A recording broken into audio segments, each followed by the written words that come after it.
Good morning. It is June something, June 10th, maybe. And we're hitting temperatures of 108 degrees today. So it is pretty darn hot. And I want to give you an update on my grape vines.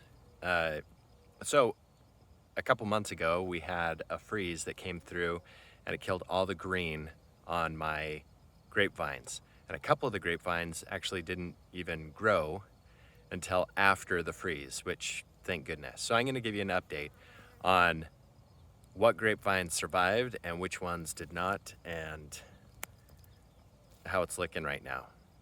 So here we go. Okay, first off, right here, see if I can point, there we go. That is where I planted my razzmatazz grapevine, and it was about 1.5 feet high before a gopher decided to climb under my fence, dig under my fence that I have. I went 1.5 feet down and put this nice little mesh fencing down in the ground to prevent anything from coming in, which I know it doesn't really actually do that, obviously, because that's what happened. So they went under my fence that I put 1.5 feet down in the ground, and came out and ate my razzmatazz grapevine. So that really sucked. Not only did it eat that one, but it decided to come over here and eat my Harmony grapevine. So I don't know if you can see it, but it's just sitting right there. So that's my Harmony grapevine, I should say. And this guy didn't start to grow until 3 weeks ago. So it was really, really late. And if you look at it, let's see if I can zoom in. If you look at it, there's some new growth. Yay! So it is still alive, even though it was eaten to the nub. The razzmatazz, not so much. It is toast. So let's go to the next one. And what is a Harmony grapevine? I have no idea. The place that I bought it from, they said that it was locally grown here in Utah and produces some really nice red table grapes. So gonna do the Harmony. Then we have over here the black Manuka, and this guy has regrown about 4 times. The last time that it regrew is this 3 weeks worth of growth. It's about 6 inches high, and here we're hitting 108 degrees and it's still growing. So it's supposed to be a nice, dark, big table grape that is supposed to be sweet and flavorful. But maybe I'll get into that, make that video a little bit later. But I have the old one that was here, and I guess it died during the freeze because it has all this new growth that's coming down there. I broke parts of the end of this and just to see if it was alive, and it was toast. So I'm gonna have it climb up to this first wire, which is 2 feet off of the ground on my trellis system. Just to give you an update on my trellis system, this is 2 feet, comes up to about 4 feet and then splits. And I'm going to have them in the center run across the line here, and then have the shoots, they're not called shoots, they're called something else, come up and drape over the top of this line.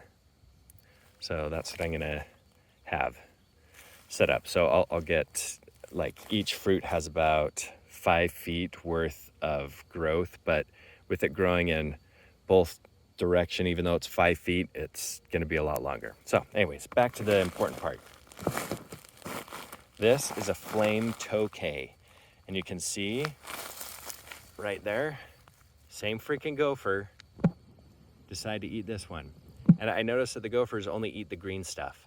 They do not like eating the woody stuff. So this one was also eaten by the gopher. So that's 4 grapevines that were eaten by the freaking gopher. Freaking gopher.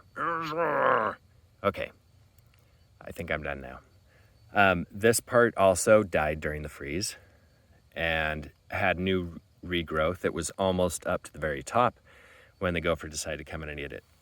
That's why there's a nice thick stalk part that's sitting right there. All right, moving on. This is the ruby grape. Luckily, the ruby grape did not die.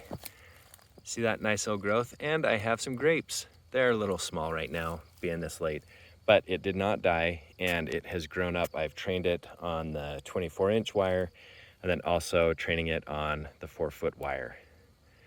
But we'll have some grapes this year, maybe, we'll see. But this one did not leaf out till after the freeze. So it was a late one, which is great. This one is a tom cord. The tom cord grew really, really well. Look at that thing. I mean, it's almost totally filled in. I am just gonna train it to come across this way. So I'll have it on the 24-inch and then also the 4-foot high one. And there are grapes on it. This guy is going gangbuster.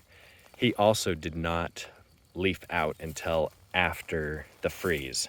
So that was a good sign, or a good thing. Here we have a Thompson seedless. These two actually are Thompson seedless.